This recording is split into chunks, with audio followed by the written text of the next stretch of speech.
matemática básica. Nesse vídeo, a gente vai resolver questões que já caíram em concurso dentro desse tópico de matemática básica. E para você pegar essa folha, que tem questões variadas dentro desse tópico, é só acessar a descrição. Vamos lá. Número 1. Seja o conjunto A igual a 41, 51, 61, 71, 81, 91, a quantidade de números primos que pertencem a esse conjunto A é... Primeiramente, o que são números primos? Lembre-se disso. Números primos, vou até escrever, eles possuem apenas dois divisores. Mas não são dois quaisquer divisores. São divisores diferentes.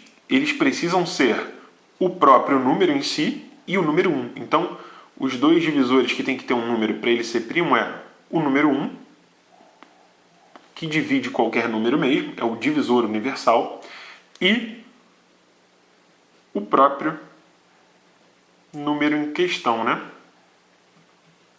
Tranquilo? Então, se eu tiver um número que tem apenas dois divisores, sendo eles o número 1 e o próprio número em questão, ele é um número primo. Quais são esses números? São eles em ordem crescente: 2, 3, 5, 7, 11, 13, 17, 19, 23 e assim vai. Aí a questão dá alguns números pra gente. Esses números são, entre aspas, grandes, né? Não são esses pequenininhos que eu comecei a falar aqui contigo. Mas não tem muito problema. Por quê? Se um número tiver mais que dois divisores, ele não é primo. Então a gente pode fazer por aí. Por exemplo, o número 41, ele é múltiplo do quê? Ele é múltiplo de 41 mesmo. Ou seja, não é múltiplo de 3, não é múltiplo de 4, não é de 5, não é de 7. Percebeu aí o mistério? Então, ele só é múltiplo dele mesmo, ou seja, 41 vezes 1 dá o próprio 41. Então, eu posso dizer que 41 divide esse número e 1 divide esse número. Portanto, temos o primeiro número primo dentro do conjunto. Ah, Felipe, o 51 também. Aí não. Por quê? 51 dá para dividir por 3. Como que eu sei disso? Porque somando esses dois algarismos, 5 mais 1 dá 6. E eu sei que quando a gente soma os algarismos de um número e essa soma dá um múltiplo de 3, o número dá para ser dividido por 3. Perceba que 17 vezes 3 dá 51. Então, 51 não é um número primo. 61. 61 é múltiplo do quê? Vou para o mesmo caso, para a mesma história. 6 não divide o 61, 7 também não, 5 também não. Então, chegamos ao segundo número primo. 61 só é dividido por 1 e pelo próprio número, por ele mesmo, por 61. 71, mesma situação. Tenta dividir aí por algum número que não seja o próprio 71 ou o número 1. Não tem. Então, terceiro número primo. Aqui já dá para parar, né? Por quê? Se eu cheguei a 3 números primos e nas alternativas só tem 0, 1, 2 e 3, é óbvio que a letra D é a resposta. Mas por que 81 e 91 não são primos? Ora, 81 dá para dividir por 3. Deixa eu até escrever aqui, ó. Divisível por 3.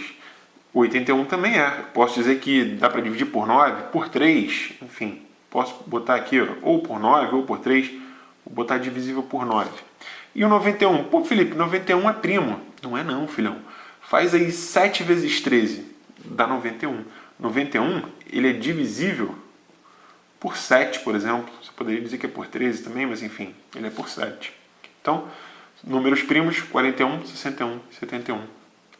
3 números. Questão de número 2 diz assim: a terça parte de um número mais 16 é igual a 21. Assinalar a alternativa que indica esse número. Ora, a terça parte de alguma coisa é essa alguma coisa dividido por 3. Então, vamos dizer, a terça parte de um número é n sobre 3. Um número sobre 3. Mais 16, então, ó, mais 16 é igual a quem? 21. Pronto. Agora eu preciso dizer que número é esse. É uma equação com uma fração moleza. Eu posso passar esse 16 que está aqui do lado esquerdo do sinal de igual para lá, para o lado direito, né? E aí ele está aqui somando desse lado, ele pode ir para lá diminuindo. Você sempre pode passar de um lado para o outro com operações contrárias. Pode lembrar assim que fica mais fácil. Então ele não vai mudar o sinal, ele sempre muda a operação. Se aqui está somando, ele vem para cá com outra operação contrária, no caso é subtraindo ou diminuindo, dá no mesmo. Então, n menos 3, eu reescrevo aqui, é igual a 21 menos 16. Então, n menos 3, ou melhor, n sobre 3, melhor dizendo, é igual a 21 menos 16, 5, né? Deixa eu colocar aqui assim, ó. N sobre 3 é igual a 5. E aí eu preciso de um número que, quando dividido por 3, dá 5. Que número é esse? 15. Você pode pensar assim, sem o menor problema, ou ainda você pode fazer o que eu acabei de te falar. Você pode pegar esse 3 que está aqui embaixo, dividindo o n e passá-lo para o outro lado, trocando a operação. Se está aqui dividindo desse lado do igual, vai para o outro lado do igual, operação contrária à divisão, multiplicação. Então, n é 5 vezes 3, portanto, 15. Falou? E aí, letra C, resposta. Questão de número 3 diz assim na questão: a parábola da figura abaixo representa o gráfico de uma função. Para quem já sabe, isso aqui é uma questão que você faz em meio segundo. Por quê? Se é parábola, é uma função quadrática de cara. Mas eu quero me aprofundar um pouquinho mais. Quero falar com você o que é uma função afim, o que é uma função exponencial, o que é uma quadrática mesmo, né, que é o caso, e o que é uma logarítmica. Bom, vamos lá. A função afim, ela é a função de um desenho parecido com isso aqui, né? É uma reta. Ela pode ser assim, ela pode ser assim. Eu vou fazer uma função afim, ó, uma função crescente. Falou? Seria mais ou menos isso aí. É o que está na letra A, função afim. Obviamente, não é a nossa resposta. Você já sabe que é a letra C, mas eu quero me aprofundar um pouquinho. Na letra B, uma exponencial, deixa eu botar aqui assim, os mesmos eixos, né? Eixo Y, eixo X, eixo Y, eixo X, o famoso plano cartesiano. Na exponencial, o desenho é mais ou menos isso aqui assim, talvez. Mais ou menos aqui, nunca chega a encostar aqui e tal, mas é mais ou menos isso aí. Falou? Função exponencial. E aí, na quadrática, é exatamente isso daqui, é a nossa resposta. Temos uma parábola, ela pode ter a concavidade voltada para baixo, que é o caso aqui dessa questão, ou ainda a concavidade voltada para cima, né? Tanto faz. E aí, temos ainda a logarítmica. Deixa eu colocá-la aqui. Plano cartesiano. A função logarítmica, ela é a função inversa lá da exponencial e vice-versa. Então eu posso colocar da seguinte maneira, mais ou menos um negócio assim, certo? Então aqui seria esse mistério aqui, ó, y igual a ax mais b. Aqui seria esse, na exponencial, seria esse mistério aqui, ó, y é igual a elevado a x. E aqui, na logarítmica, seria y igual a log de x, né? E aí, obviamente, na quadrática, que é o que a nossa questão nos apresenta, nós teríamos algo como y, que é igual a ax quadrado mais bx mais c. Falou? De uma forma ou de outra, isso aqui é uma parábola, obviamente é o gráfico de uma função quadrática, que é o que está na letra C, a gente já sabia disso. Vamos para a próxima? Questão de número 4, que diz o quê? Diz assim, ó: Samuel é professor de matemática do primeiro ano do ensino médio e informou a seus alunos que aplicará no mês de novembro 2 avaliações surpresa em dias distintos que estão compreendidos entre os dias 3 e 25. Beleza, então, entre esses dias aqui, o professor Samuel ele vai aplicar 2 avaliações. Os dias vizinhos dos 2 dias citados, compreendidos entre eles, ou seja, os dias vizinhos aqui de 3 e 25, entre 3 e 25, são os dias 4 e 24. Beleza. O que acontece com esses dias? Esses 2 dias aí, os dias vizinhos, juntamente com os dias das avaliações, formam uma sequência crescente, tal que, não alterando a ordem desses números, daqui a pouco eu leio isso, mas até aqui nós temos o quê? Eu já sei que, considerando os dias vizinhos desses, então, dia 4 e dia 24. Juntamente com os 2 dias das avaliações, então eu tenho mais 2 dias aqui, ó. Obviamente estarão entre esses aqui, que serão os dias das avaliações, certo? Esses 2 dias aqui estão entre os 2 dias vizinhos, então temos ao todo 4 dias. Aí ele continua. Não alterando a ordem desses números, os 3 últimos dias estão em progressão aritmética. Opa! E os 3 primeiros dias estão em progressão geométrica. Então, esses 3 últimos aqui, ó, eles estão em quê? Eles estão em PA. Progressão aritmética. Enquanto que os 3 primeiros aqui, ó, daqui até aqui, estão em PG. Falou? Progressão geométrica. Se a segunda dessas 2 avaliações surpresa ocorre N dias após a primeira, então N é igual a... Então eu preciso descobrir esses 2 dias e descobrindo a distância entre esses dias, que ele chama de N dias após uma depois da outra, é exatamente essa resposta, a distância entre esses dias. Bom, como ele me fala que isso aqui está em PA, isso aqui está em PG, a gente pode fazer algumas coisas. Primeiramente, eu vou chamar isso aqui de algum negócio, chamar isso aí de alguma coisa. De que coisa? Posso chamar de A e B, de C e D, posso chamar de X e Y, posso chamar de qualquer coisa. Eu vou chamar de dia 1 e dia 2, né? Porque são os dias das avaliações, então eu vou chamar assim, só para ficar talvez mais esclarecido esse negócio. Como eu tenho uma PA de 3 termos aqui, então primeiro termo, segundo termo, terceiro termo, eu posso escrever termo médio de PA. O que é o termo médio de PA? O termo que está no meio, certo? É igual à média aritmética dos termos que estão nas pontas aqui considerados. Então, esse aqui é igual a esse mais esse sobre 2. Escrevendo, vai ficar um negócio assim, ó. D2, que não é o cantor, é igual a D1 mais 24 sobre 2, certo? Eu posso passar esse 2 que está aqui dividindo para lá, multiplicando.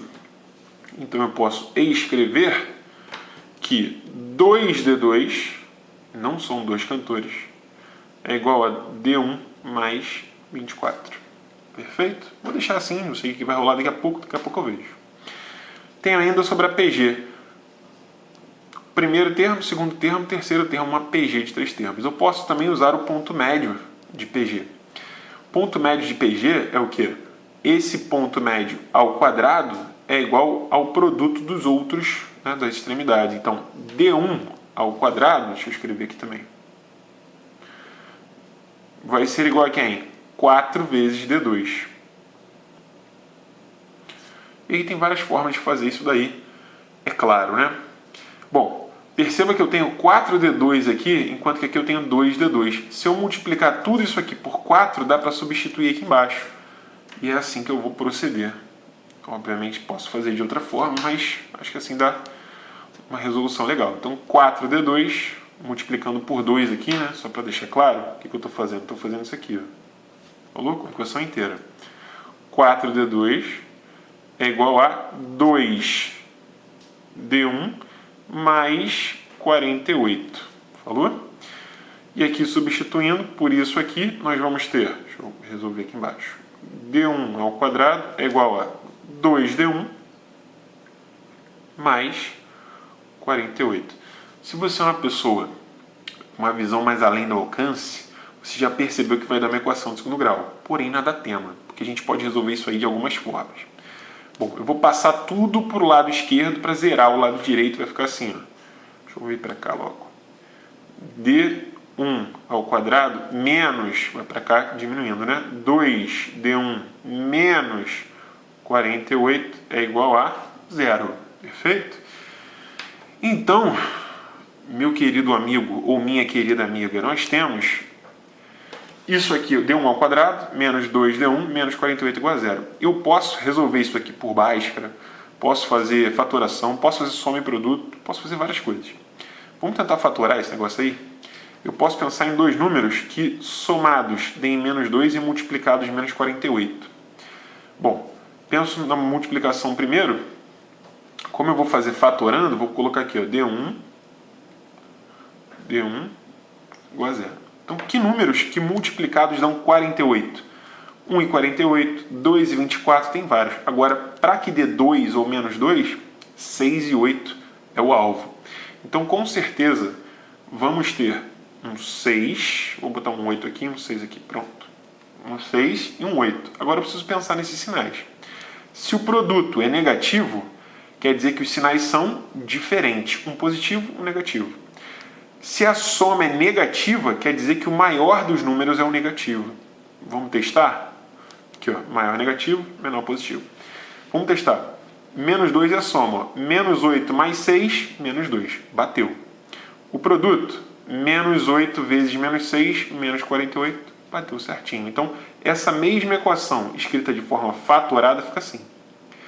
Isso aqui vezes isso aqui dá 0. Então, ou isso aqui é 0, ou isso aqui é 0. Portanto, D1 menos 8 igual a 0, D1 é igual a 8. D1 mais 6 é 0, D1 então vale quem? Menos 6. Obviamente que eu já estou trocando o número, né, de membro, então ele vai com a operação contrária. Descubra então que o único dia possível é 8. Por quê? Porque não tem dia negativo, né? Não existe esse negócio aqui. Então, isso aqui eu desconsidero, esse menos 6. Descobri lá, ó, o dia da primeira avaliação. Caiu no dia 8. Agora, filhão, tá tudo doce. Por quê? Se eu descubro que o dia 4 é o primeiro, depois temos o dia 8.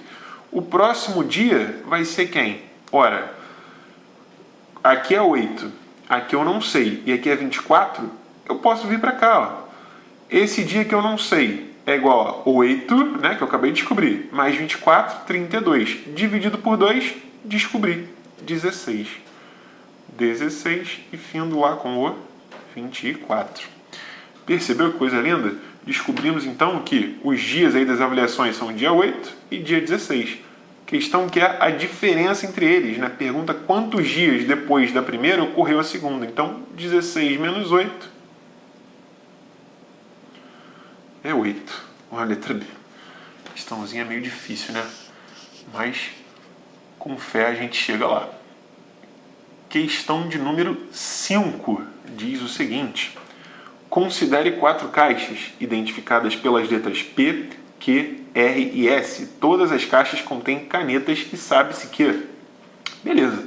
Então, eu sei que são 4 caixas, P, Q, R e S, todas têm canetas. Aí ele dá algumas características, aí, algumas coisas, ele fala. Ele é o problema, tá? Na caixa P, há 4 canetas a menos que na caixa Q. Na caixa R, 8 a mais que na caixa S. E depois diz, se 6 canetas fossem retiradas da caixa Q e colocadas na caixa R, essas duas caixas passariam a conter a mesma quantidade de canetas. Daqui a pouco eu dou uma atenção especial para esse negócio aqui e vamos continuar a leitura. Quantas canetas deveriam ser colocadas na caixa S para que essa passasse a ter a mesma quantidade de canetas que tem na caixa P? Bom, vamos lá. Vamos tópico por tópico? Acho que vai ser melhor. O que eu sei? Na caixa P tem 4 canetas a menos que na caixa Q. Então, se eu faço Q tirando 4 canetas, Q menos 4, dá exatamente a quantidade da caixa P. Vou escrever isso aí. Ó, P é quem? Q menos 4. Não é isso? Na caixa P, A tem, é igual, mesma coisa, 4 canetas a menos do que na caixa Q. Aqui, ó, P igual a Q menos 4. Perfeito. Segundo tópico, na caixa R há 8 a mais que na caixa S. Então, olha lá, na caixa R tem A é igual a, mesma coisa, 8 a mais que na caixa S. Então, é a quantidade da caixa S mais 8. Coisa linda. O que mais? Outro tópico. Se 6 canetas fossem retiradas da caixa Q e colocadas na R, ora, vamos lá. caixa Q, ó, tá aqui. Eu vou tirar 6 canetas dela. E se essas 6 fossem colocadas na R, essas duas caixas passariam a conter a mesma quantidade de canetas. Então, a quantidade que tinha na Q, menos 6, vai ser igual à quantidade que tem na R, que tinha na R, mais aquelas 6. Olha lá. Perfeitão. O que a questão quer mesmo, hein? Quantas canetas deveriam ser colocadas na caixa S para que essa passasse a ter a quantidade igual às canetas, ou melhor, a quantidade igual de canetas lá na caixa P. Bom, eu preciso então ter uma relação entre S e P. Nós não temos isso. Eu tenho entre P e Q, entre R e S, e aqui entre Q e R. Mas o que eu posso fazer? Deixa eu fazer o seguinte, deixa eu usar essa aqui, ó.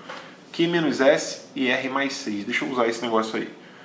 Q menos 6, melhor dizendo, é igual a R mais 6. Aí sim.